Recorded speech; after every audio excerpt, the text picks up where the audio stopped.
Start us off, Carter. I'm not a fan of Apple's new interface. I think it's bad and they should be ashamed. They're a bunch of clowns like a circus, and I don't like peanuts. That is, I hope y'all enjoyed my little protest song there. Welcome to Don't Sleep on Football. Carter here. I don't like how Reddit has updated their interface like twice, and it's like they updated it once, and then it was like, oh, people don't like this. Let's send it back. Let's update it again in a slightly different fashion. Still don't like it. Just keep it the way Right. it was. I almost would appreciate if they just came out and said, yeah, we added stuff under the hood to steal your data, and all of the aesthetic stuff is pure.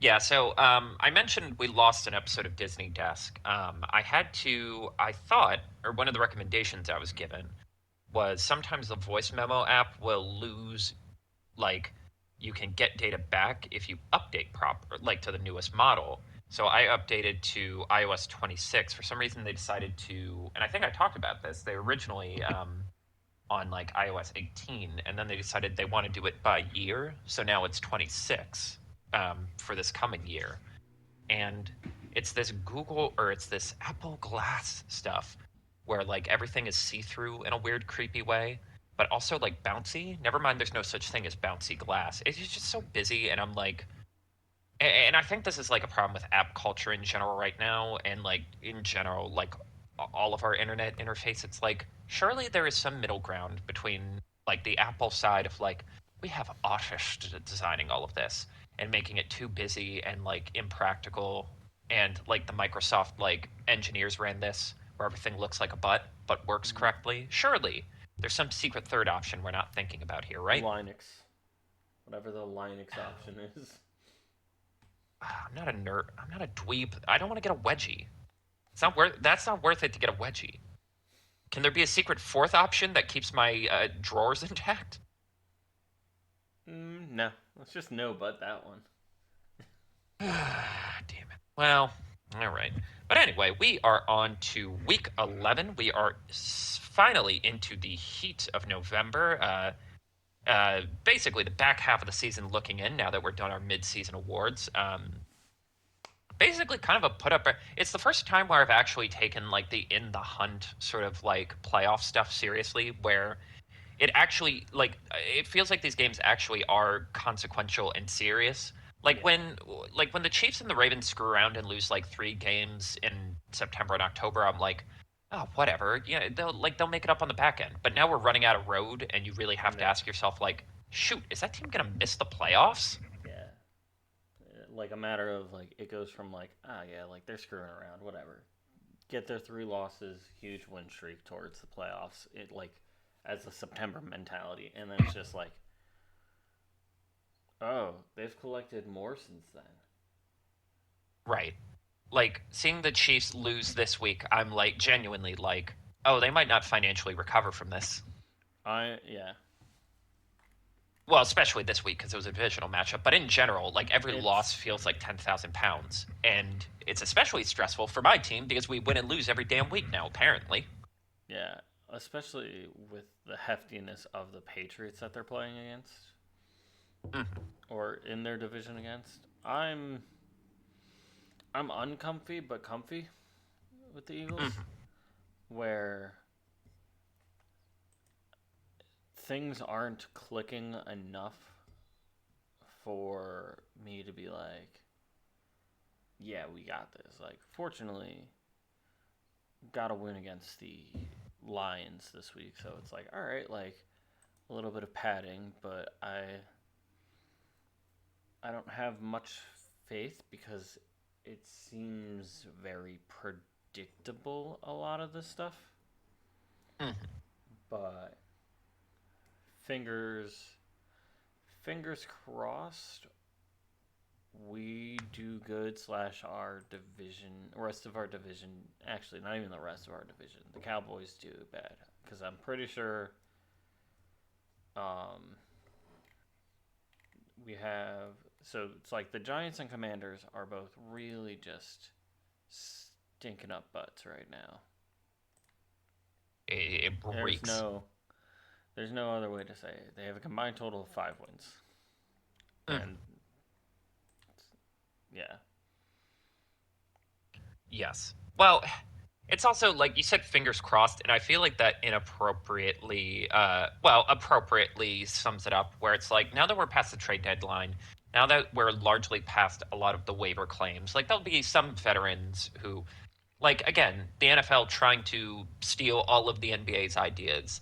There will be like they are trying to develop like the buyout market that occurs at the middle of an NBA I season where like the Drummonds of the world try to move teams, but like it really is like you kind of just have to have your fingers crossed. Like the flaws your team have are probably just going to be the flaws for the rest of the season, and you kind of do have to just cross your fingers and be like, but maybe they'll just play good. yeah, I'm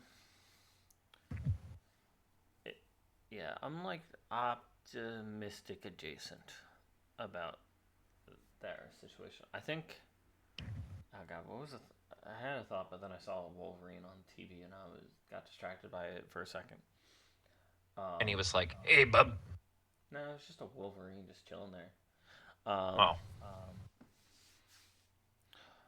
yeah, I think it's like this point of the year where it's just like it's the consequences of the first 3 months or the first month and a half, really, hmm, are like actually starting to sink in, and it's gonna sink in even more with Thanksgiving.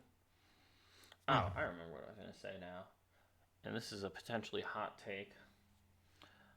You can't pick up any other.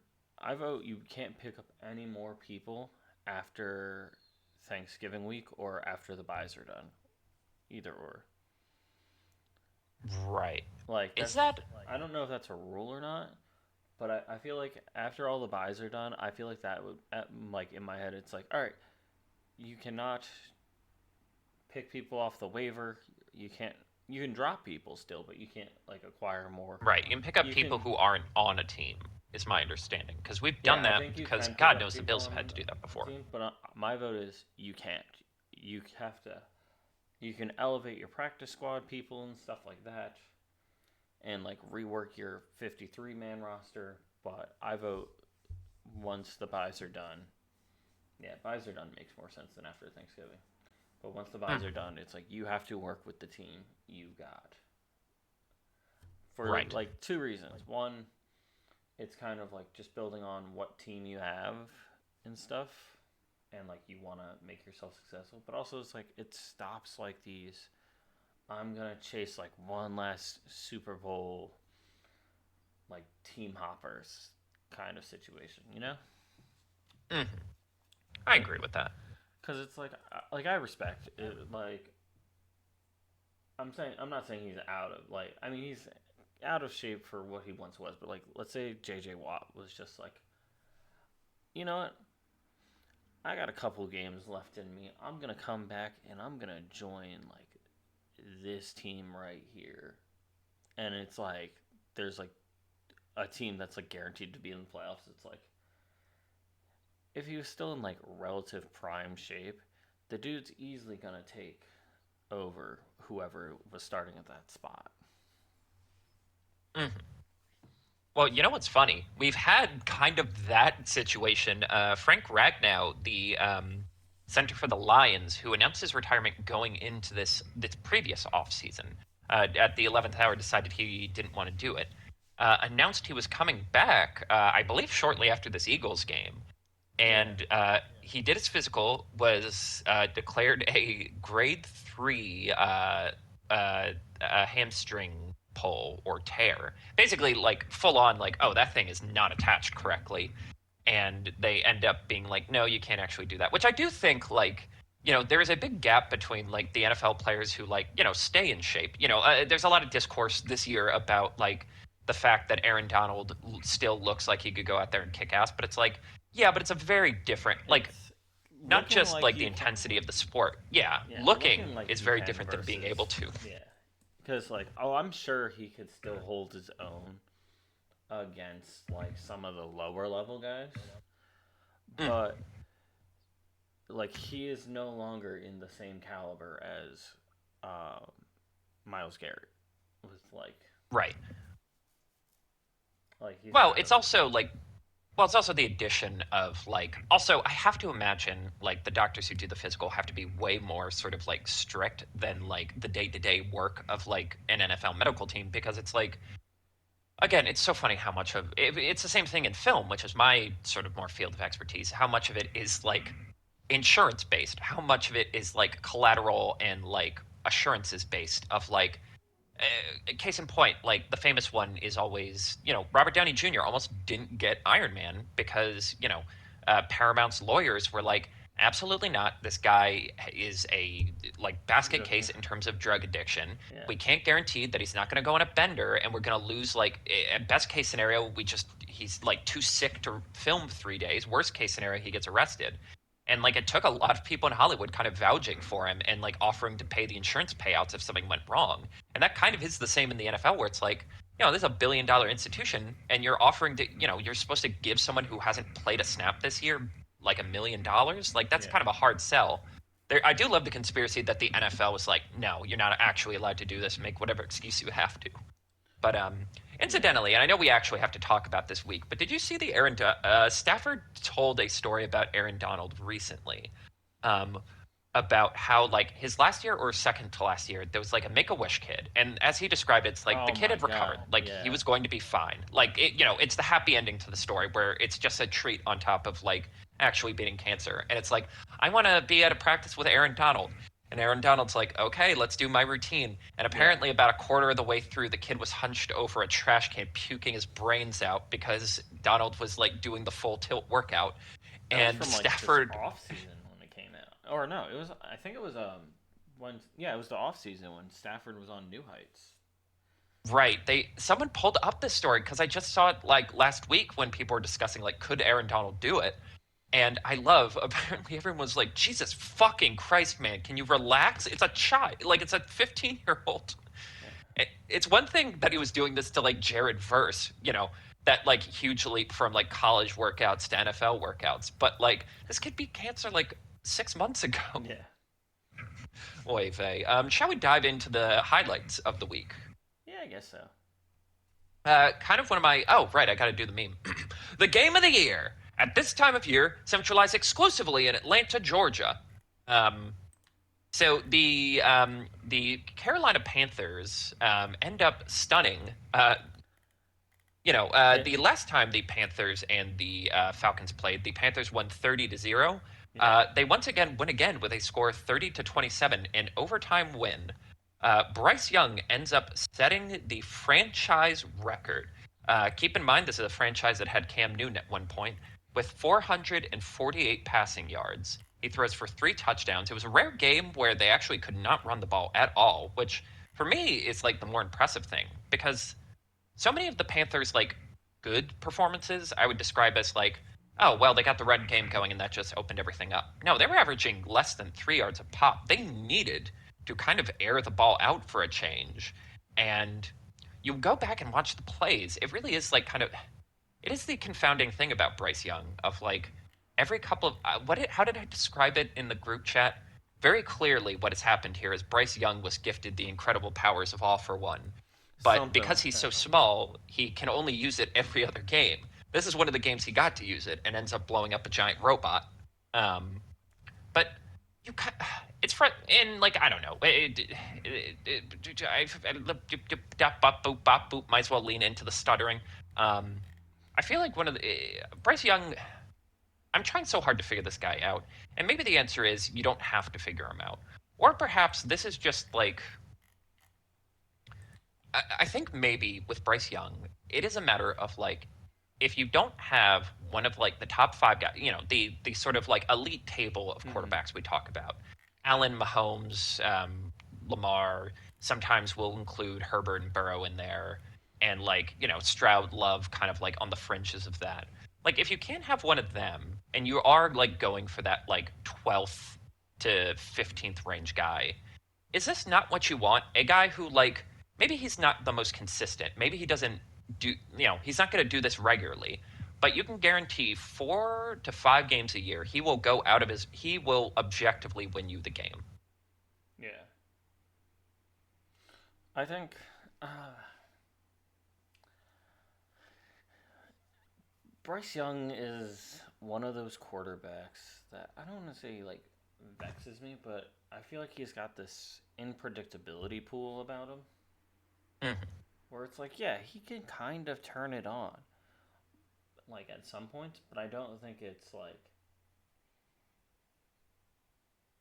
I don't want to say game breaking, but it's like I don't think he goes beyond plus ultra like a bunch. And Mhm. then it's like, oh yeah, no, it's like he's in that mode. He is 9 now, which is still a Oh thing that God, happens. he's also dead. Um, Yeah, that it. it's You know what? As sad as that is for Vikings fans, at least it's a funny story. Like if you can't be good, be funny, right? yeah, looking at you, Giants. Um, It's actually the textbook example of that. yeah, but I think it's one of those. It's like yeah, he can pull out some wins in danger, but I wouldn't go putting like the mortgage on him doing good. You know. Right. Well, what's striking is it's like going over some of the more notable wins. I really feel like they have three like sort of high profile wins this season. I'm not including the first Atlanta Falcons game because well, in general, I just don't think the Falcons are very good. I think they were a paper tiger who got had one or two good games. But that Dallas Cowboys game where they came from behind to win, he throws three touchdowns, but again, he only throws the ball 25 times. You know, they don't ask him to do a lot. That's the game where that was like the second game Rico Dowell goes like thermonuclear. Mm-hmm. The Green Bay game, they win 16-13. That was like a coaching masterclass. And I do think a big part of like, depending on, God knows where the Falcons or the Panthers are going to end up at the end of this year. Like, they have kind of a decent track to make the playoffs now, especially with all the injuries to Tampa Bay. But like, Let me look at. All right, so let's yeah, see. while The you're looking at Falcons, that, they got the 49ers um up next week, which is like, all right, that's if they pop off, that could go I'm going anyway. to say if they pop off, they're going to dominate. If they don't pop off, they're stuck. Mhm. Rams probably the toughest D in the or the toughest D in the NFC. I can say that. Right. Eagles got a little Swiss cheesy and the Oh God, they Texans are play the Eagles dominating. again. No, they did not. Oh, thank God. But the Eagles defense has gotten a little Swiss cheesy, so Mhm. it's I would say Rams are the number one D in NFC, Right. but the league I would still say goes to the Texans. Right. Um, Saints, Bucks, Seahawks, Bucks.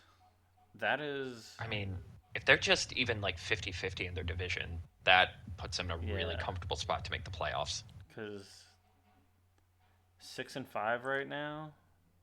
I mean, it's NFC South, which kind of goes all over the place. I think that final stretch of Bucks Seahawks Bucks is going to be the like deciding factor Mhm. of if the Bucks don't get a couple of wins in between now and then,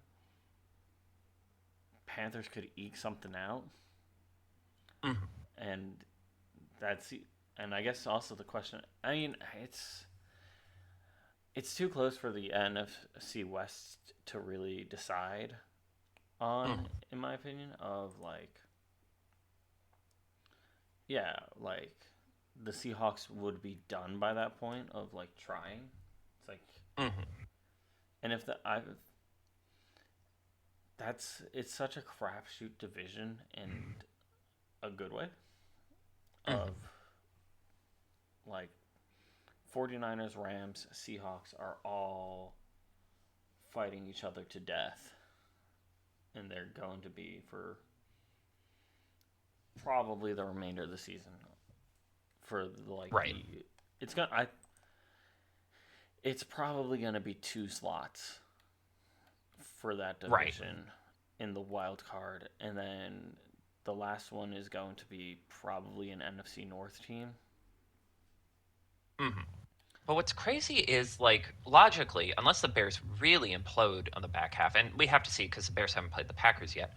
But like theoretically, they're going to be the wild card spot. They're going to be fighting Green Bay, who they already have the tiebreaker on. They would have been fighting the Falcons, but I think the Falcons are just I think done this year. Falcons are done. Who else? In terms of, they have an inside track on the Packers, or yeah, they have an inside track on the Packers. They have an inside track on the Falcons. We'll see because they haven't played any of the NFC West yet. Like, Yeah. they have an inside track on the Cowboys. Like, they kind of beaten a bunch of their tiebreakers too. Like, Yeah. They're and I think it's like I said, I think it's that Bucks Seahawks Bucks line and how guaranteed people's spots are mhm, is going to be that deciding factor because right, I don't think they have like I'm not saying they don't have that dog in them because like some of their team definitely does, but it's a matter of how that goes because while they have Bucks Seahawks Bucks, the Bucks have Panthers Dolphins Panthers, mhm. and that is And a lot lighter of a load.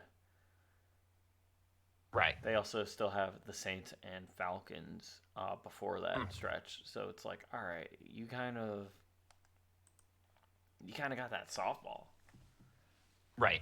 I do think I'm kind of putting the Panthers in the same category I put the Jaguars, but like a nicer shade because I like the pieces more and I think the piece and the vibes are better. But it really Yeah, does feel like, and again, going back to that Packers game where it's like Bryce Young throws for like 100 yards on 20 passes, like literally averages 5 yards a throw. yeah, But they also run all over the Packers, completely control the clock game, and just shut them down defensively. I just think this incredibly well coached team. And it's like, again, if you can't get one of the best quarterbacks, then can you have a good running game? Can you have really good coaching? And can you have a good enough defense? And the answer to all three of those questions, I think, is a yes. And it's like, all right, Bryce, can we get like 4 games a year like this where you kind of have to decide it? And in pretty spectacular fashion, the answer today was yes. I didn't include the Falcons in my lowlights, but they kind of feel like the low light I of the think, week yeah, because not only did they lose a I game they think probably they, should have won, yeah, I think that this game kind of knocks them out of series contention. right? On top of the fact that Michael Penix was forced to leave the game due to knee problems. Since then, it has been announced he needs to get season-ending surgery. Again, fortunately, not on the knee that was previously torn in college. And Just also, the Drake other half. London is yes, Drake London is going to miss time for a PCL sprain. So truly, a cavalcade of everything that could have gone I wrong. think I think it's play your backups time for Atlanta. We do need to talk about that because there is a rumbling that like they're trying to gear Daniels to play, but it's like they don't have their first overall pick. They gave it to the Rams, if you remember, because they wanted to trade back in to get another pass rusher. And it really is kind of like, but then again, it's like, well, if you're a team who used your first, you drafted Kyle Pitts, Drake London, Bijan Robinson, and Michael Penn. Maybe you're not the most rational drafters, so No. maybe you'll be better off not having your first overall pick. Like I could get behind 2 of those, but all four. Um, Yeah. yeah, this is kind of a worst case scenario. This is like kind of everything that could have went wrong for the season, and even going back and looking at their 3 wins when it looked like, because that like Monday night game was supposed to be like a big coming out for them against the Bills, but it's like, all right, you beat the Vikings in Nine's second game when it really started to Yeah. show that that kid was not ready for the limelight. You beat the Commanders in a close game, and like, the Commanders have had their ups and downs. And you beat the Bills, who I just think like this version of the Bills are a glass cannon, and you managed to get enough pressure on said cannon to break it. Um, Yeah. and yeah, it kind of everything that could theoretically go wrong in terms of not just you kind of put in all the chips you need to make the playoffs this season. Not only has that gone wrong, but also like your long-term franchise planning because it's like this is halfway through the season. Yeah. There's no guarantee Penix is going to be ready to start next year. And are you really going to keep paying Kirk Cousins to play just okay football? Because if you had confidence enough in him to think he could lead you to like the promised land, Send them you back wouldn't to the have bothered Vikings. drafting Michael Penix. Yeah. Send them back to the Vikings. That would just be I funny. right.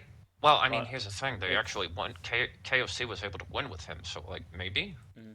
But also I feel like that brings up like a point we'll probably talk a lot more and more with the upcoming weeks of just like the the th- theoretical give up point of the season Hmm. because, like I've said a bunch over the years, there is no regulation. Or yeah, is it regulation when you drop out of the league? Relegation. Relegation. Regulation would Sorry, suggest I we listened police to what's in our cheese, I which we listened do to not currently do. a podcast called the Regulation Podcast. I recommend it, but What is it about? just whatever. They do a lot of fun Oh, drafts. I highly recommend listening to those videos more than anything else. Um, but it's like there's no consequences if you just start sucking. You know? hmm. I hate to say it, but it's true. I mean, I guess the challenge is like, and again, I guess we can talk about this now a little bit. There is a lot of discussion with, I'm trying to think of who started this conversation. I think it might have been Herbert or someone was just talking about like, hey, the season's kind of like done. Why are you coming back to play if you're injured? And it's like, I get paid a lot of money, Yeah. and someone literally said, I get paid a lot of money to play a child's. Like, I have to play. Like, it's not like I know like the fan and honestly a lot of franchise planners can step back and look at this like broad spectrum of like, well, these draft picks will benefit us in the longer run, but players don't have that luxury. Like again, it's not like basketball where you can kind of just throw out whoever. And it's Yeah. like, all right, well, you'll just send out like a G League level. The Washington Wizards this year, I think, have won like 3 games, and it's like, all right, they're running out a G team squad. Like, they're doing wind sprints. None of them are going to get it. There's a reason why that opening season like ankle break by Gordon Hayward was so catastrophic and scary, because it's like, well, that doesn't happen in basketball. Like, people don't get hurt that bad. Other than Achilles tears, there's no like severe injuries in basketball. Yeah. Whereas in like football, it's like a constant sense of danger, a constant stress of terror. You can't just run out the goon squad and like, you know, and just have that be socially acceptable. Like, you're putting people in danger. Yeah. But again, like you said, that's something we will litigate sort of in the coming months. It's gonna be like the talk for the next few weeks of us. Anyway, punts win games.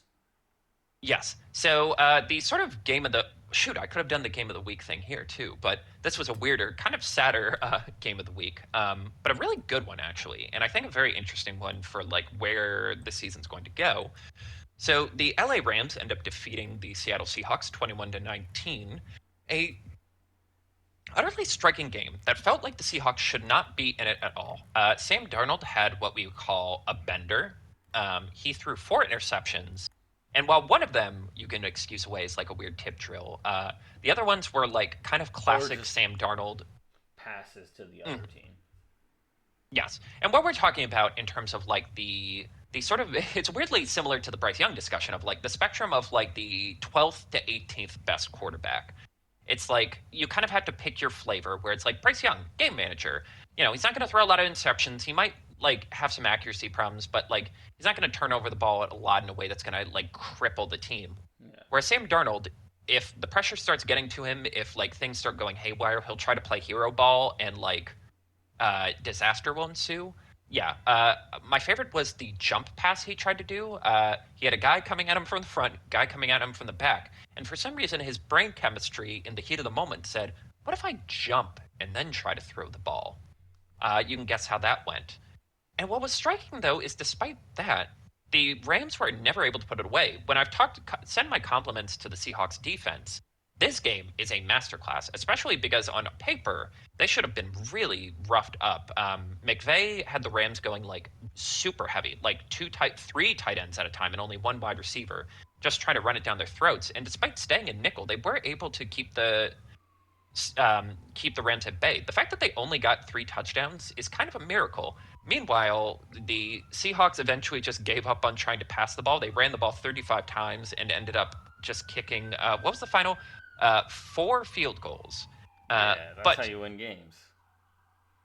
Yeah, this was like it's kind of fun. This game was fun because it had like, in terms of like kind of defensive struggles, it had just enough touchdowns to be fun, but also like catastrophic defensive like turnovers and stuff. But anyway, why I'm saying punts win games. Basically, the Rams had a chance to take the lead at the end of this game.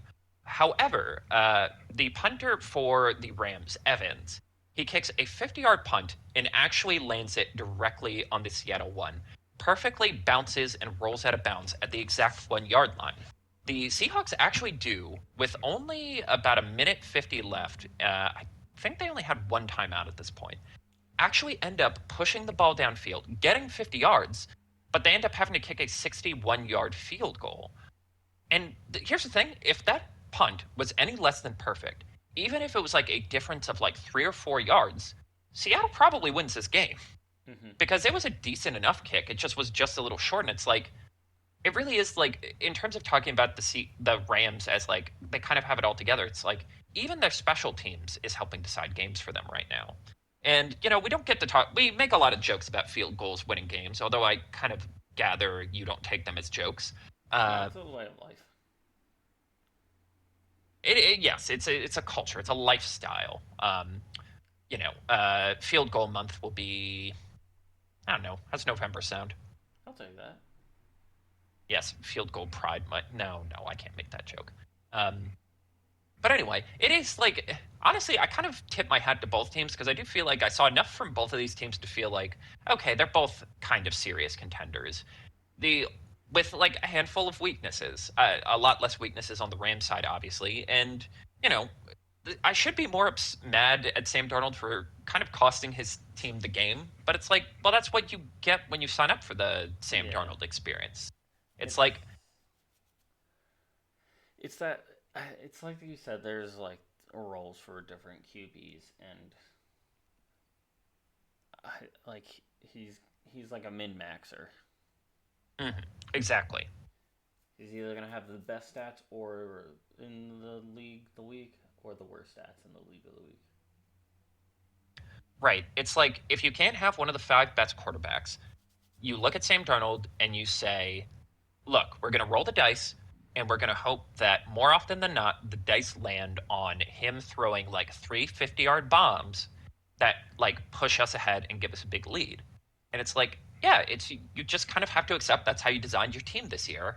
And like when it works, it's great. And fortunately for them, it's worked 7 out of the 10 weeks this year. And this is just one of those times where it's like, well, it didn't work. And yet, even then, you only lost by two. So, like, you kind of do have to pat yourself on the back of, like, all right, we've at least made a good enough team that, like, a performance this catastrophic doesn't just doom us. Mm-hmm. It's as good a situation as you're going to get with the pieces you have. Yeah. Um, for some reason, for the highlights, I kind of hyper fixated on individual fun moments. Andrews tush push, what did I say? Untushes the pushes? Oof, Yeah. that. You gotta proofread some of the, you gotta come up with better ones for me sometimes. Um, You didn't ask. yeah, you know what, I'll take that one on the chin. Um, yes, but where is yes? So it was the Cleveland Ravens game. The Ravens end up winning 23-16. Um, we finally have Lamar Jackson back. He looked not very good in this game. Here's the thing: the Ravens probably should have lost this game. Yeah. Them winning Lamar was. Jackson, I'm not saying kind a of a miracle. fluke, but it's definitely a big blunder on Cleveland's part. Yes. Lamar Jackson threw two interceptions. Again, you can kind of, it really does feel like he is hurt. Like his ability to exit the pocket just seems very limited right now. And this Browns defense Yeah. feasted. Myles Garrett had his tungsten arm O'Doyle. You're familiar with that meme, right? I think so. It was a Shohei Ohtani meme when he was still on the Angels because the Angels were really bad despite having him and Mike Trout, who are like 1 and 2 in terms of Yeah. best players of this decade. And it's like Mike Trout was 3 of 5 for 1 home run and 2 triples, and Shohei Ohtani created a stat line that has not been seen by since Tungsten Arm O'Doyle in 1912. Anyway, the Los Angeles Angels lost 7-3 to the LA Dodgers. But anyway, yeah. So like, he had a masterclass of a game, like truly just putting this entire offense in a blender. But unfortunately, the Browns could not capitalize. I will say this game is also notable because Shador Sanders finally came in. Dylan Gabriel had to be removed due to a concussion, and do you want to litigate the I'm like? He wasn't good this game. He just wasn't. I'm not disappointed in his showing, but He looked like a fifth round pick who got put into the game at the last minute.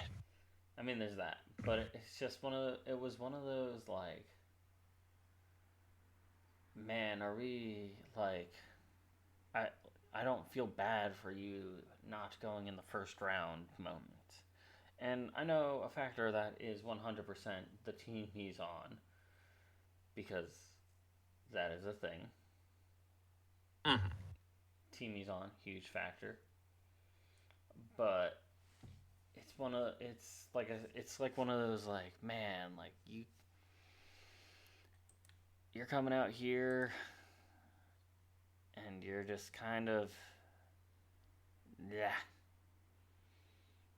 you know. Right. It's yeah, it's just difficult, right? Because it's like after all the litigating, after all the hand wringing, after endless Mel Kiper benders, like it just kind of feels like a lame duck way for the story to end. Where he comes in, he's 4 of 16, throws a really nasty interception, Yeah. basically only has one notable play. And it's especially frustrating because, again, you had the lead for the majority of this game, and we'll talk about what my highlight meant in a minute. But like, you just had to make one play to win, have a pretty good upset, and like a pretty big, like not just moral victory, but But victory that's victory, because somehow you're still in contention for this division, yeah, they're not eliminated. right? Like, and especially after the fact, like a lot of pundits and a lot of Shador supporters, I can't think of like a, well, I guess that's alliteration, but come out and they're like, well, he didn't have practices with the first team. How can you expect? I'm like, yeah, that's how being a backup works. Like, Yeah. they kind of don't have the luxury to work on stuff like that during the season. But like, it's like, man, this is why people are like, why people have a parasocial relationship with you failing, because you have like a press team, man. Come on. But anyway, I did just want to pull up. So the Ravens are interesting because they're one of the handful of teams who do the tush push, but don't do it with their quarterback. That Um, upsets me. I'm gonna yeah, be it is honest. weird. It Like, it I guess I feels. get it because he's not the biggest guy, but I mean, yeah, it makes sense, but it feels wrong. And granted. There's also the factor of like what the quarterback does during it, because like Aaron Rodgers just stands 10 yards back and just stands there when he does it. which I Lamar, love. Like, what you think he's going to make a tackle if the defense yeah, gets the ball? Lamar actually at least like puts in the hint of effort of looking slightly ready. Hmm. But like Rodgers is back there power posing. Um, but it feels wrong that it's not your quarterback, because it's like you have for example, like you see Josh Allen do it, and Josh Allen is by far the like ultimate case of I'm either gonna go back 5 yards or forward 5 yards when we run this. There's no in between. Hmm. He very rarely gets like just over the line. Jalen Right. Hurts, opposite situation. He just gets over the line. But they're like, that's because they're different. That's their different styles. Where Jalen Hurts is a squat like machine freak. You don't like. I'm not saying Josh is weaker, but he's got so much longer limbs that he just kind of can flail about and fall forward and land like 3 further yards just by that. Because Hmm. he's just a massive human being. And it feels weird when it's like, yeah, we're going to throw our tight end in the situation. And I think it is a very good play for tight ends to play, because a lot of them do fit like that bulky enough push forward attitude that they can Right. make something out of it. The only team I excuse is the Chiefs, who, well, in general, they don't really do design runs with Mahomes anymore, but they also don't do the tush push because he actually cracked his kneecap one time doing it. Yeah, And they're just like, yep, never again. We spend too much money on you. But yes, that's fair. the That's Ravens use, yeah, that's a reasonable explanation. yeah. Um, but the Ravens use tight end Mark Andrews, and for this version, he ends up bootlegging it, turning around immediately, and like running 35 yards for the touchdown. That ends up kind of being the deciding play of the game. And I do think, in our rush to like throw the baby out with the bathwater, get rid of the tush push, it's disappointing because I do think there is like so much potential, and we've seen it with the Eagles a couple times. They've done like end arounds, they've done reverses with it. The Bills have tried to do reverses with it, and it always ends in disaster for some reason. But I do think someone talked about it really well. Of like the tush push kind of feels like the primordial goop of like football. Of like, what if big guys just push each other and one of them has a ball? And it's like seeing sort of like us go back to truly like the basics of the sport and try and reimagine it for like be like, well, what if we do this instead of this? Or what if we have this guy move this way and then we give the ball to him instead and see what does that? I actually think there's so much fun you can do with this play that would like get legislated out of existence because people are mad that the Eagles do it a lot. It, yeah, which they haven't had the best season with it. Right? So Like this has not been a good season for tush pushes anyways. yeah, so it's like, all right, calm down. Mm-hmm. Um, our don't sleep on games. Mine was Miami at Washington in Barcelona. Um, wait, it was in Barcelona, right? Or Madrid. Ah, Jesus. I got my Spanish cities wrong. Yeah, you did. Ay vey. This was a fascinating game because on paper, it is one of those games that's like on paper kind of boring. It's not a high scoring game. It was No. 16-13 Miami. But it is one of those games where it's like the magic of football and like the magic of individual football games as we like litigate the sort of red zone versus like just sitting down and watching a game. Yeah. It is like the last quarter ends up being excessively exciting, actually. Like a pitch and defensive battle for a little bit. The Dolphins end up scoring a touchdown. Like, it really is a fascinating combination of. So, the Dolphins tie the game up early, like about halfway through the fourth quarter. They have a long, like 5 minute drive that just eats up half the quarter. Commanders go for 11 plays, end up losing it on downs. Dolphins are forced to punt, but actually end up getting the ball back because of a muffed catch, end up losing the ball on downs again, then a missed field goal, and then we go to overtime and they went on a field goal. And I'm like, it really is like one quarter can just have all of this shit happen and turn what was a pretty lame, boring game into a pretty exciting game. And also, don't look now. The Dolphins have won like multiple games in a row. Yeah. They're 4-7. They're I don't want to say they're on a tear, but they're kind of doing good. They're not eliminated yet. Yeah, And exactly. They're not eliminated yet, but 4-7 in week 11. I think they have their bye next week too. So it's like right. And then it is Saints, Jets, Pittsburgh, Bengals, but then they end on Buccaneers, Dolphins, or Patriots. Patriots. And I do think it's like, oh, well, that's where it'll all fall apart.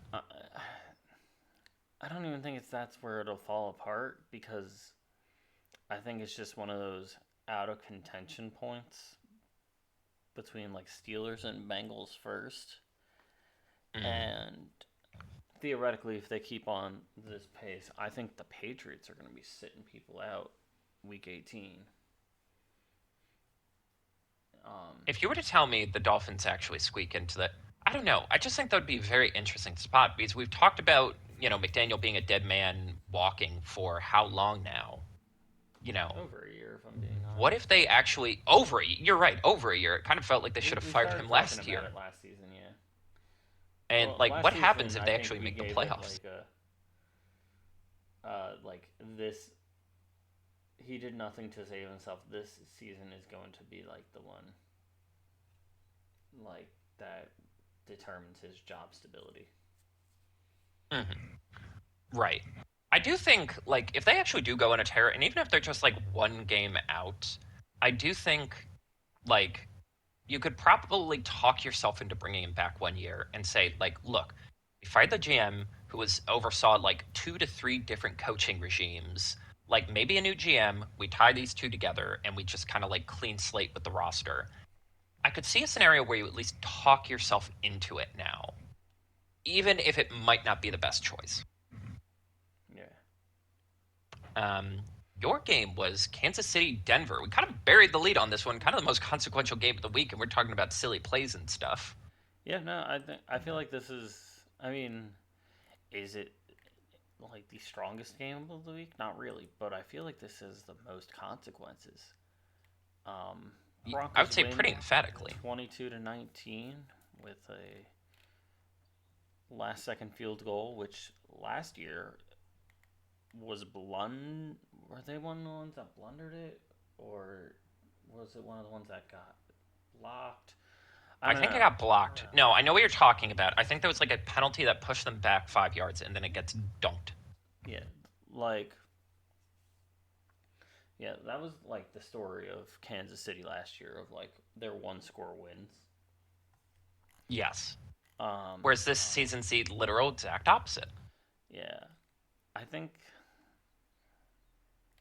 I, I think part of the reason I put this because I think this might be the nail in the coffin for the Kansas City season.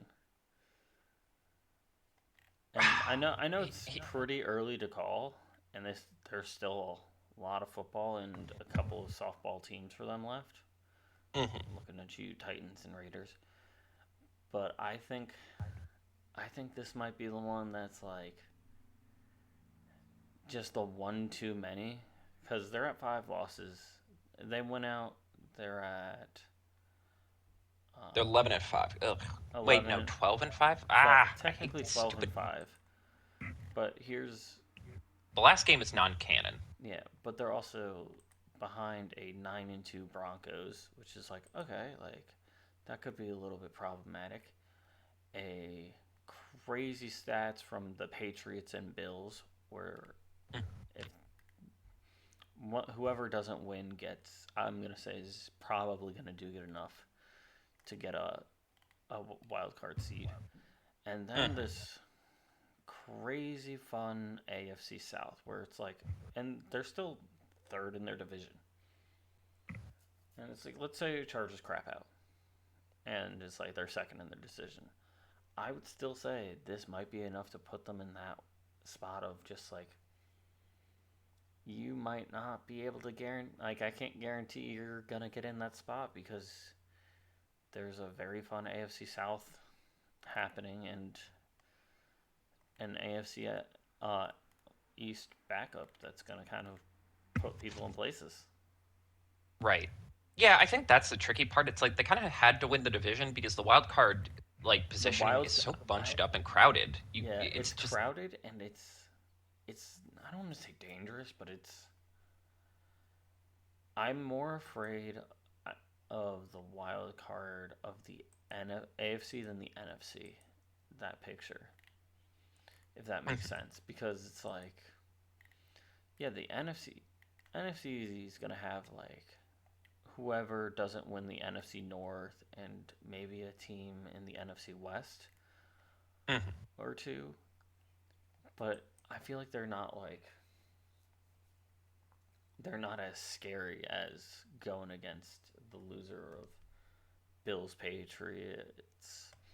Um, this crazy Colts team, Jaguars team, super strong Texans defense, let alone offense.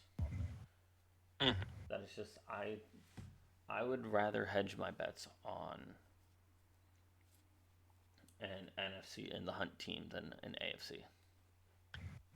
Yeah, I think.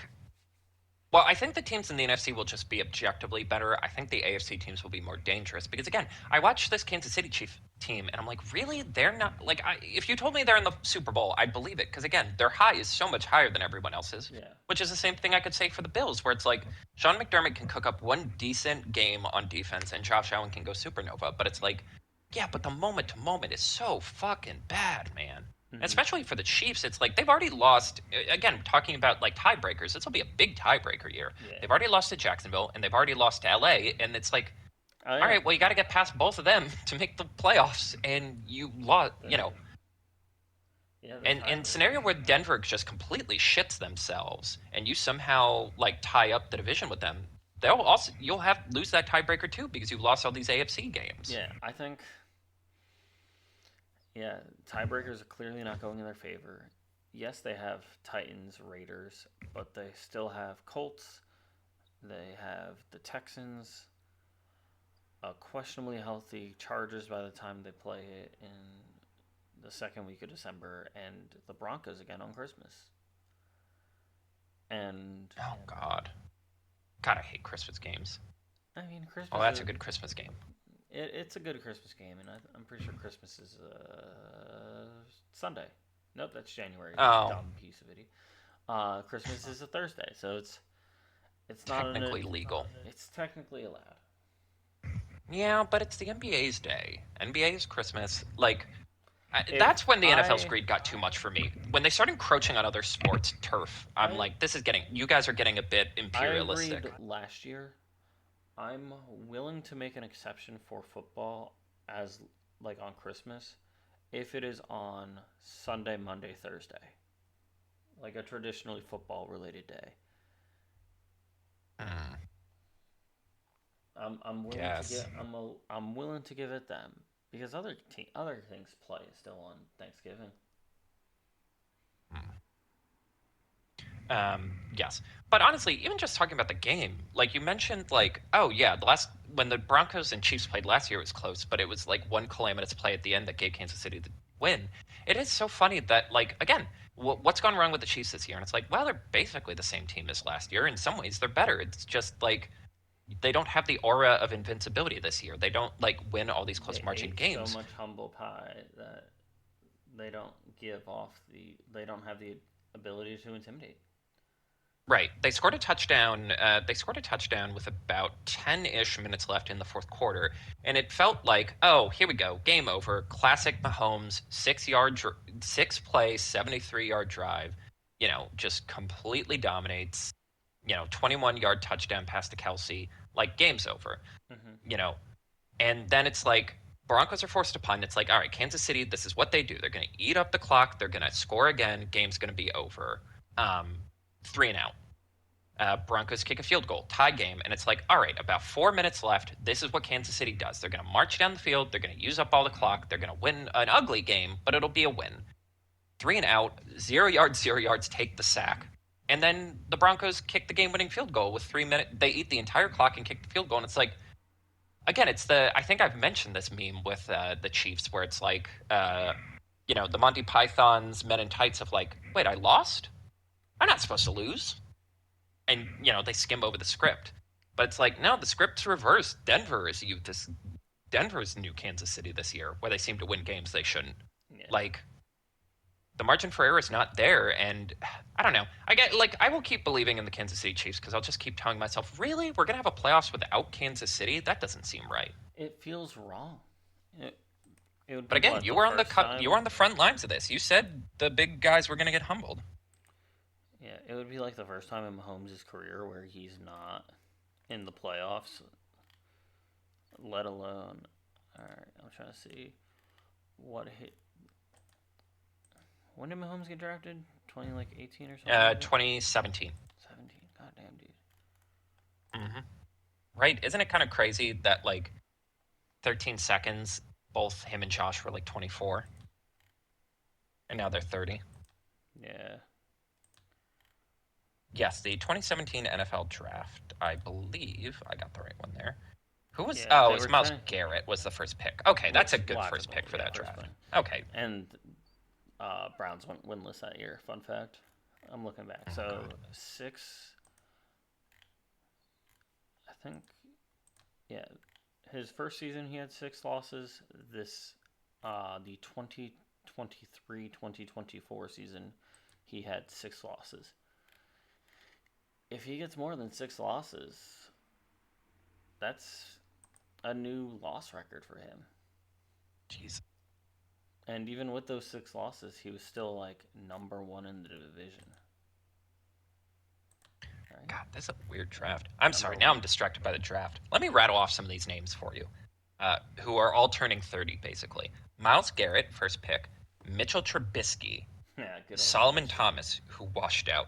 Leonard Fournette, who is like the classic, like he gets 350 carries in his rookie year, and then it's just kind of like Yeah, he's just he kind of was a plow he horse was the rest of his hot career. for like his first 3 seasons, and then The wear and tear catches up immediately. Yeah. Corey Davis, famous wide receiver disaster. Jamal Adams, who was briefly good and then got traded for like 3 first-round picks.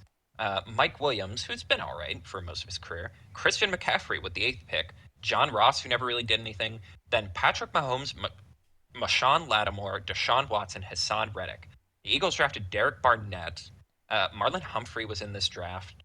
Derek Uh, Barnett's I would say a solidish pick.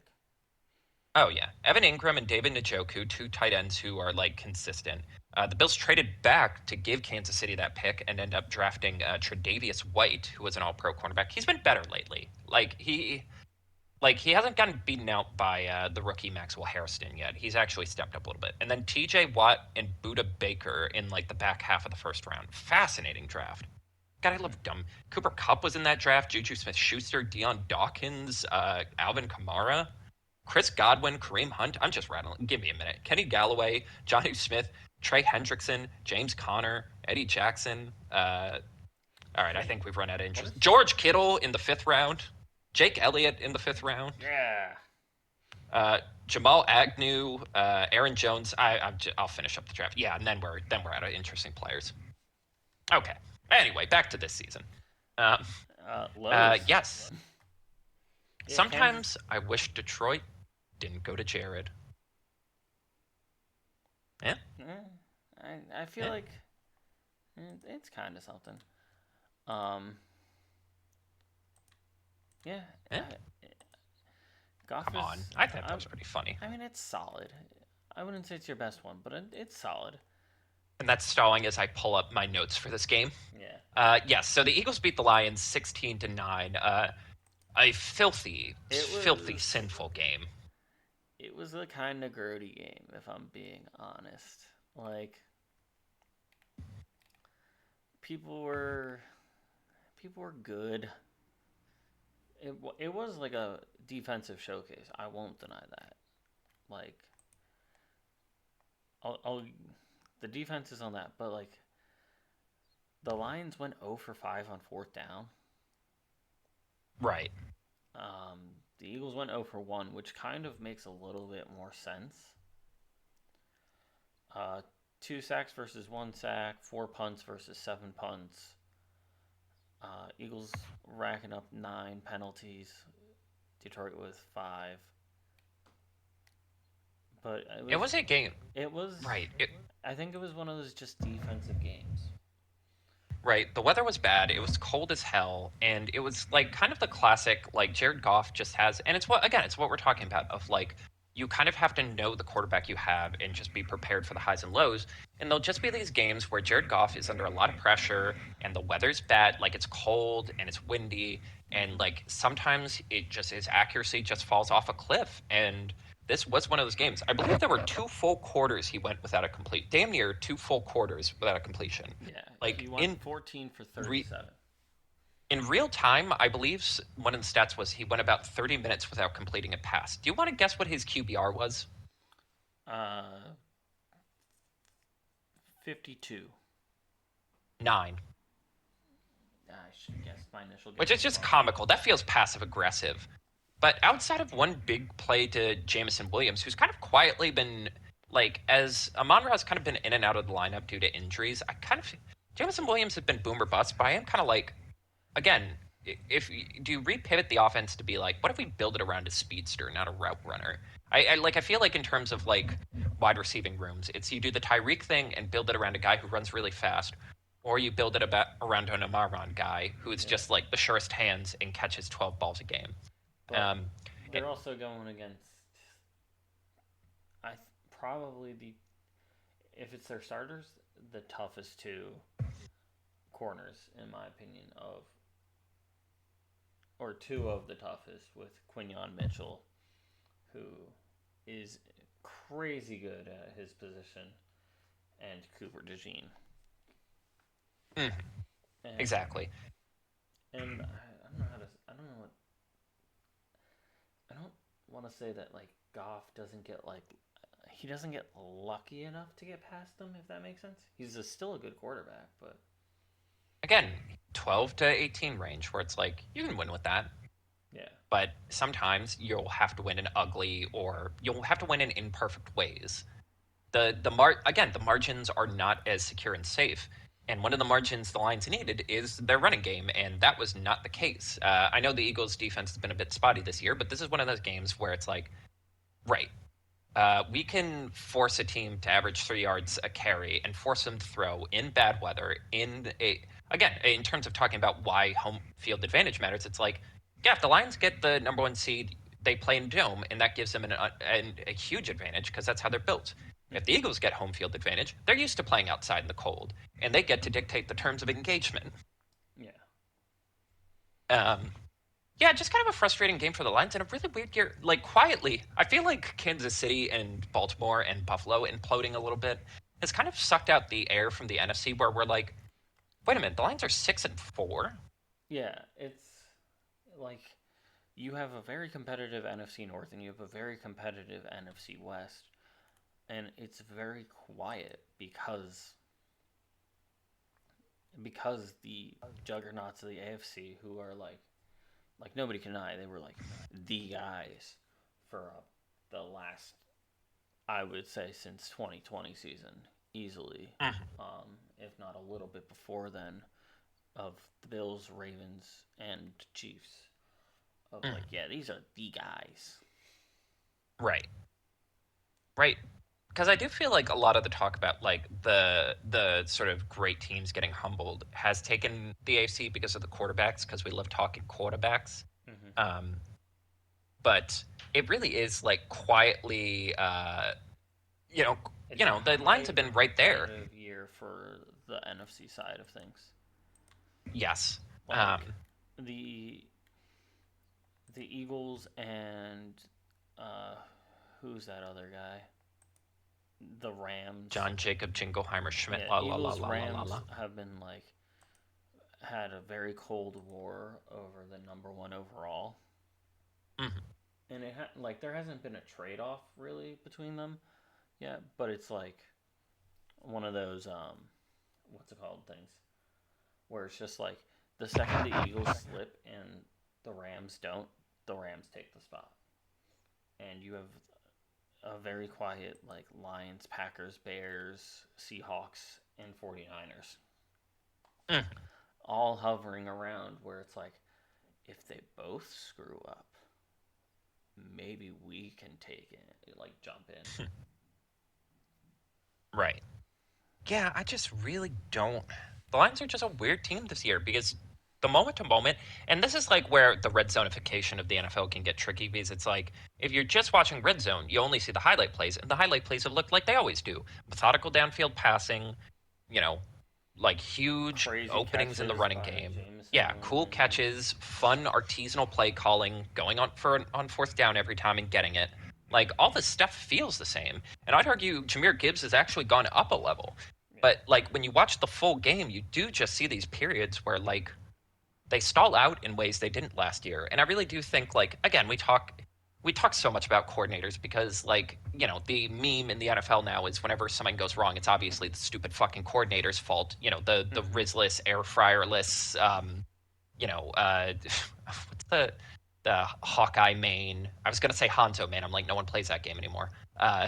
Hawkeye main offensive coordinator's fault, but it's like you really do appreciate like the institutional competency someone like Ben Johnson being there for so long had, where it's like, oh yeah, when things go wrong, and it's the same thing with the Eagles too. We're feeling of like, yeah, maybe it's maybe at some point we need to blame someone other than the coordinators, but it's like, yeah, you miss the institutional competency of like a guy who's been there a while or a guy who's really good at his job being like, all right, if things are going wrong, I know how to fix this, as opposed to, well, things are going wrong, hopefully we'll just play better.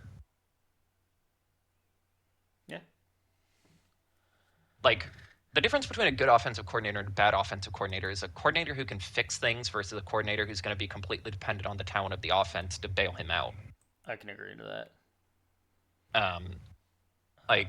Anyway, another my other last year for LAC. Yeah, it's so the Chargers got absolutely fucking romp stomped. It's another score where I'm like, I don't fully understand this, so I kind of don't want to acknowledge it, but we kind of have to. The Jaguars beat the Chargers 35-6. Again, the Jaguars are just in that middle row of teams. If the Vikes were even 10% better, I'd put them in the same category as the Panthers. But just a true nothing game. Like, it's kind of wild how quickly this game got out of hand. Hmm. Herbert threw a very ugly interception early, and that kind of just felt like it ended the game. And even though it was only 21-6 going into the third, or like into the third, it was kind of like, oh, well, they're not going to come back, so who cares? Like, it's one of those games they quietly just take off of the rotation when they're showing highlights.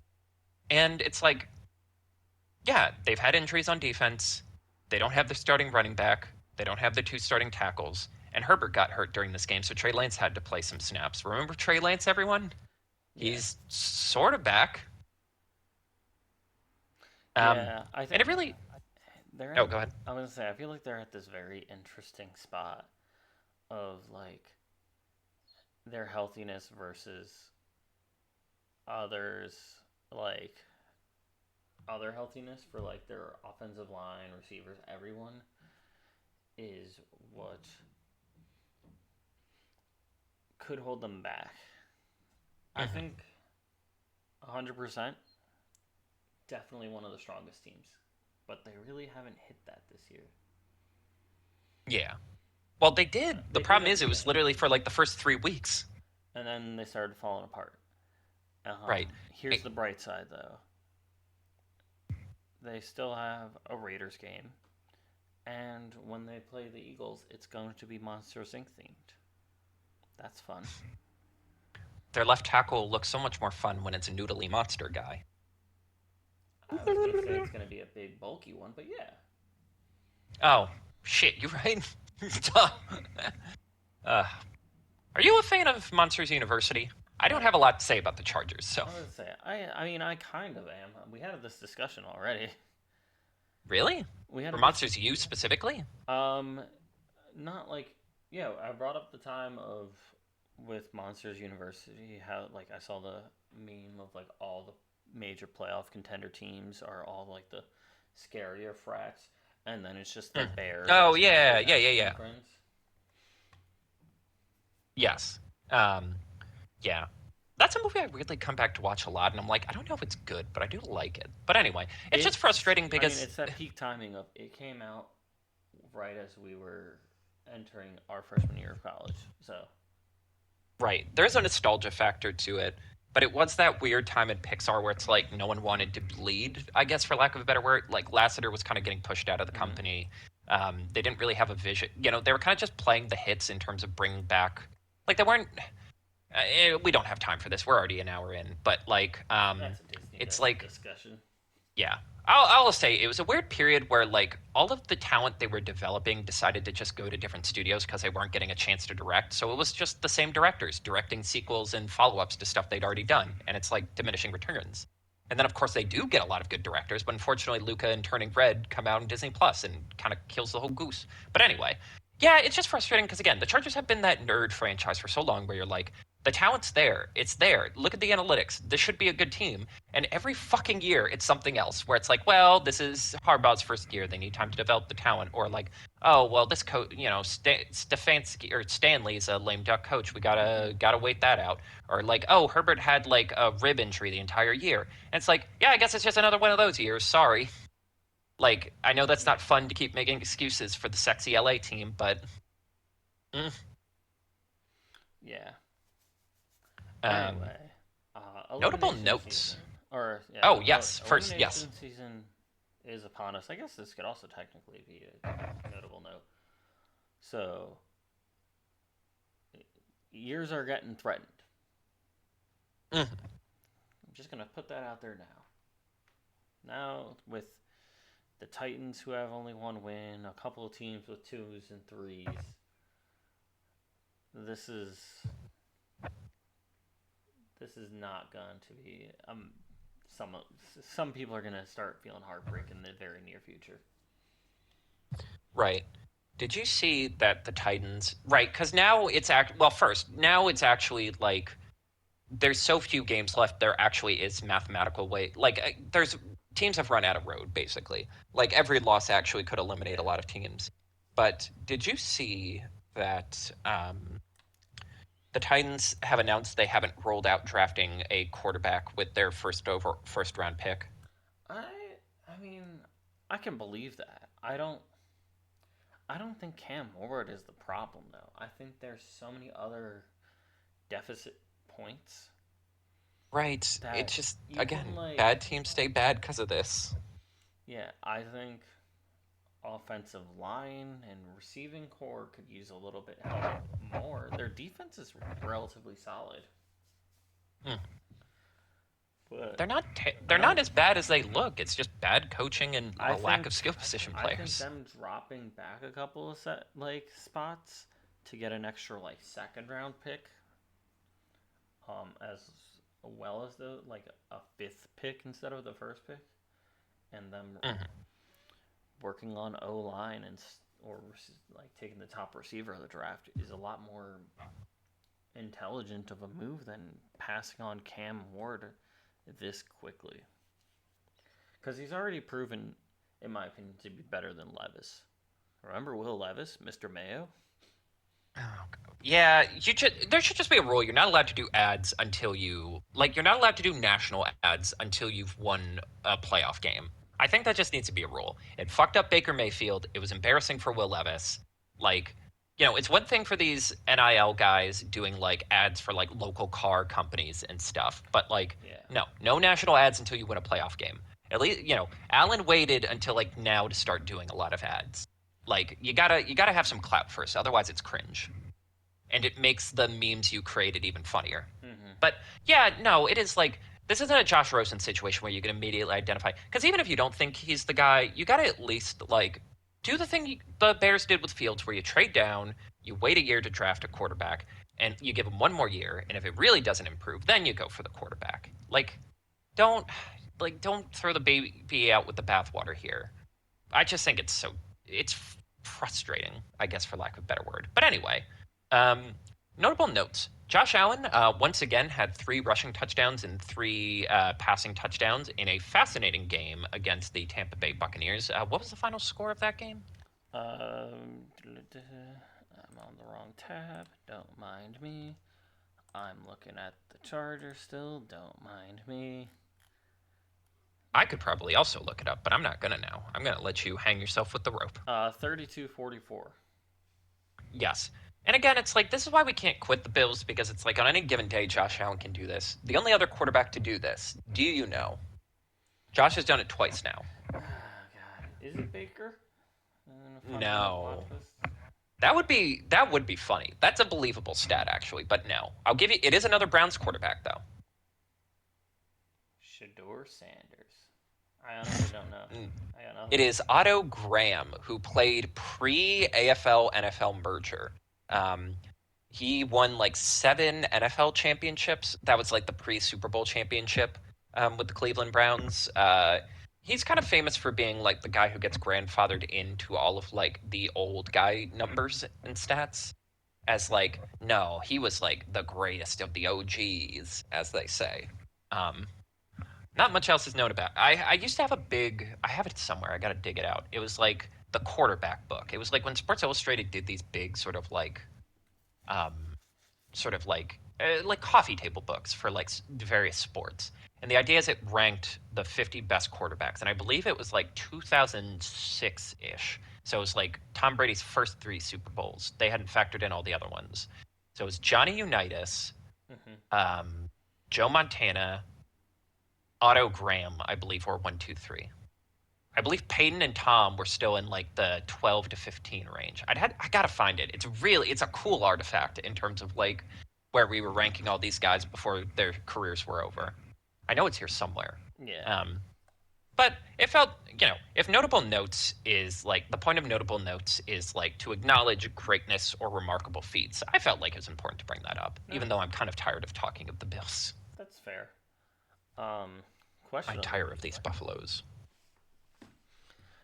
What is a scarier position? Uh, Fuck. Which is scarier? A team that has to win a lot at this point, or a team that's just not trying to lose a couple of games? Hmm. I think Could you give me an example? so.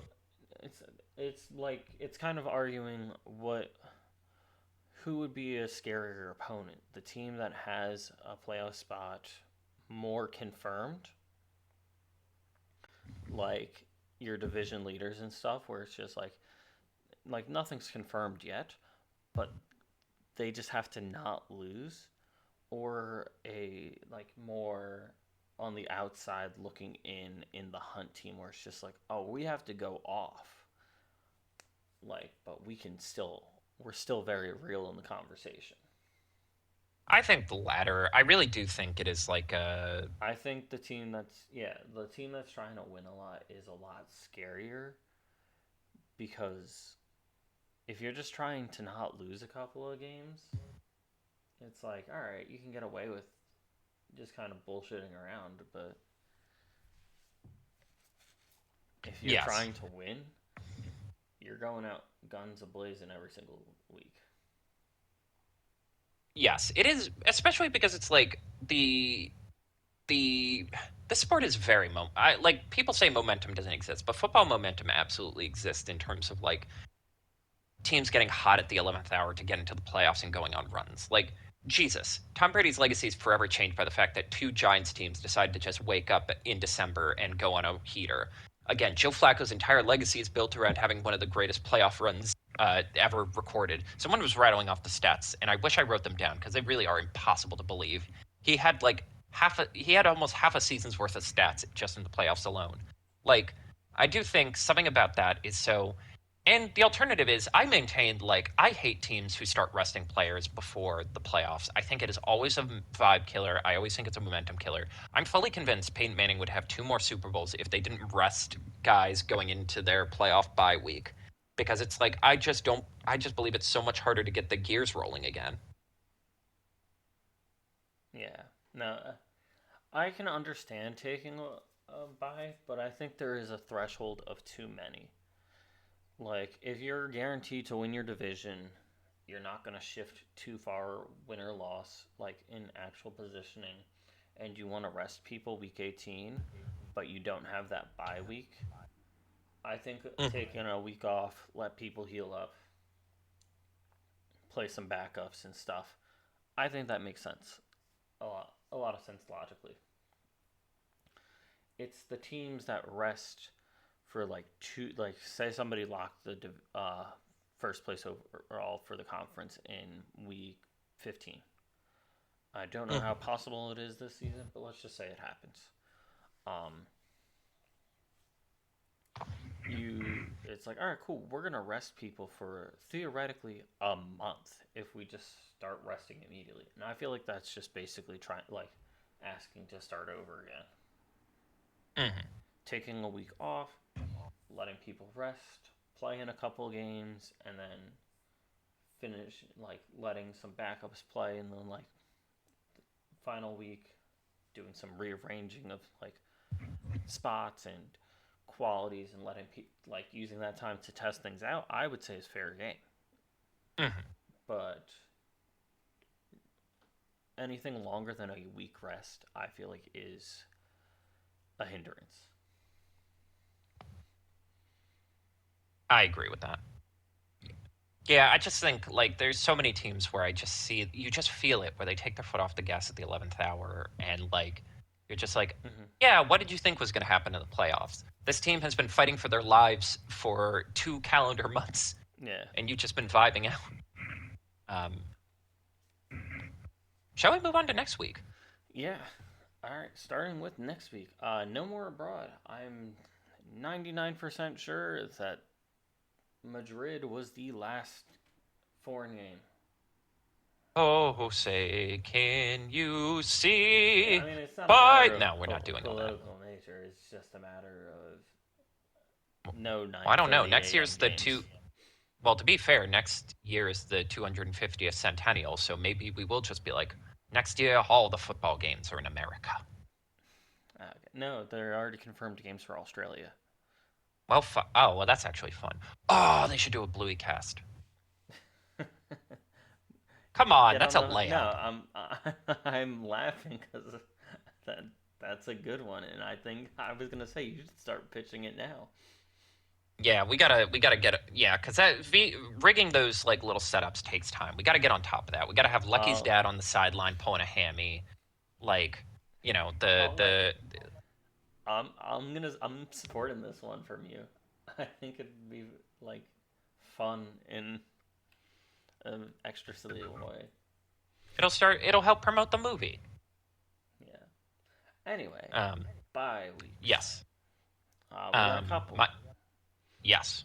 We Four. have Miami, who Hmm. I think they need to decide what they're up to this bye week. If I'm being honest, do they want to try and still fight for a spot? Do they want to tank for draft picks? Because as of right now, I'm feeling that they're gonna end up in like the 10 to 17 ish range, give or take, like draft order wise. And that's gonna Hmm. like that's one of those like if you're not like if you want something major, which they should draft a quarterback, because goddamn, do they need a backup? Again, I think the argument to keep McDaniel is like, well, let him pick his quarterback. Yeah, but I think that it's decision time. Tank for a better pick. Try to get lucky and be a very plucky, like last ditch effort team. But Mhm. or it's like, all right, do enough to save McDaniel's job. What's weird is I think even at 4 wins, with the strength of schedule they have left, I feel like they kind of just have to keep trying to win. Yeah, Like the rest of the schedules outside of the last 2 games is pretty easy. yeah, and honestly, their last game might be a little bit of a softball of Mhm. um, Patriots might just play backups to rest. But I think Bengals and Buccaneers are a little bit scarier than Saints and Jets, but that's just me. Anyway, next on the list, Denver Broncos. Just give them a little bit of applause. The Rest. best time to have your bye is after humiliating your rival. Yep. Really, like, really good showing from them this season. Look back to the preseason when I said don't sleep on them. Hmm. Los Angeles Chargers, another team that I don't think they need to reinvent the wheel. I don't think they need to like change play callers. I think they just need to stop, heal, or at least get good enough where they can hit that final stretch without because they're still second in their division. So it's like you get that final stretch. You got Raiders, Eagles, Chiefs, Cowboys, Texans, Broncos. That's not an easy schedule, minus the Raiders. Um, but they have this fun level of like there's this difficulty, but Chiefs and Cowboys have been rather questionable this season. Um, Eagles Texans though their defensive lines will go through you if you do not have a healed up offensive line. Mm. And Broncos might be resting in the final week, so it's like all right, like I wouldn't think and Raiders exist. So 6 games left. I would say them going 3-3 or 4-2 isn't out of the conversation. Mm. Um, Washington, stay home. No notes. Yeah, they really keep talking about they're going to bring Daniels back, and I'm just like, again, I Why? get it. They're on a Football players got to play, but they're on a like 7 game losing any streak, yeah, any or other if you have franchise, I would less. agree with that. But you're the franchise who famously forced your last franchise savior to play and fucked up his knee forever. So like maybe not this one time we bend the rules a little bit. And like they got the Broncos, which is kind of fun. Broncos at an individual time slot is arguably Mm. the best team to play against. You might not win, but they could shoot themselves in the foot. They have Right. this silly level of Vikings, this silly level of Giants, but then they have Eagles, Cowboys, the Eagles. Might be less silly. Interesting. Might be a little less God, silly. yeah, I really think they should. They are the team where I'm of all the teams. I'm like they're the one who should pack it in because it's They, like I've seen you go to the conference finals. I know there's yeah, enough good here. Like I would rather you just like not damage the future for the sake of like a little moral victories. I think I coaching wise, I think they're safe. I don't think there's any quarrels there. Um, but they just need to not do anything stupid with Jaden Daniels, where it's like, yeah, we can blow out his other leg, we can break his other arm. Biggest game of the week, I'm gonna say, is actually Tampa Bay versus the Rams for Week 12. I think that I agree with that one. like Week 12 does have Eagles Cowboys, which is always a favorite of mine, but that's just me looking at it objectively. Mm-hmm. Unobjectively, Bucks Rams, two very high playoff potential teams, got that little bit of spotlight going. It's it's definitely the like a game to not really like that deserves being in that slot compared to Giants Lions. Don't sleep on games. I picked Pitt versus Chicago. Yes, These are that is a good one. these are two like hovering around definite playoff spots, definite like hovering around division winners. It could be a very fun way to get for them to get into the Super Bowl and do a rematch this season. Unlikely, but who knows what could happen. And you picked. Right. I picked Cincinnati at New England. Basically, New England's New England's claim to both the division and arguably the conference is really going to depend on games like this against like sort of inferior opponents. And I really do think it is going to be the barometer and testing like how serious a franchise this is now of like, do you beat the inferior opponents or do you let a few slip? Because young teams with young quarterbacks tend to let one or two of these games slip through the cracks and it costs them seeding or positioning. And I Mm-hmm. do think this will be an interesting sort of test for that. Of course, Jamar Chase is out because he spit on someone. Because that's just what we're doing. That's just the theme of this year. Just people spitting and getting suspended. Kind of really It was inconvenient against the timing for the Bills' Steeler. playoff push. Was it Ramsey? Uh, yeah, I think it was Ramsey. Jamar Chase finally issued an apology that was so clearly written by ChatGPT. It's not even funny. But yeah, I think it's interesting because I could see New England losing this game. I could see Flacco just putting on a bit of a show, even with like depleted talent. I can see like, you know, May being less than perfect for a change and that coming back to haunt them. Or they win this and like really show like, no, this team is for real. We're not screwing around. Because like basically it really is the entire structure of the AC playoffs is like how emotionally mature New England is, for lack of a better word. Mm-hmm. Yeah, I think Uh, I think this is kind of gonna be a little bit of a pacer for them, and then they have the Giants next time. mhm. No, yes, they have Giants because, and then they have their bye, and then they have uh, who's it called? Like Bills, Ravens, and then the rest Jets and Dolphins, like they do their division tour. So I think this could be their big ticket game of they beat the Right. Bengals. Bills could put up a fight. I'd have more confidence in the Ravens if it was the beginning of the season, if I'm being honest. But Mhm.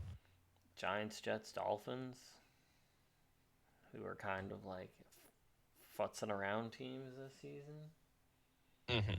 I can see them. They got one real fight left, and that's the Bills. Right.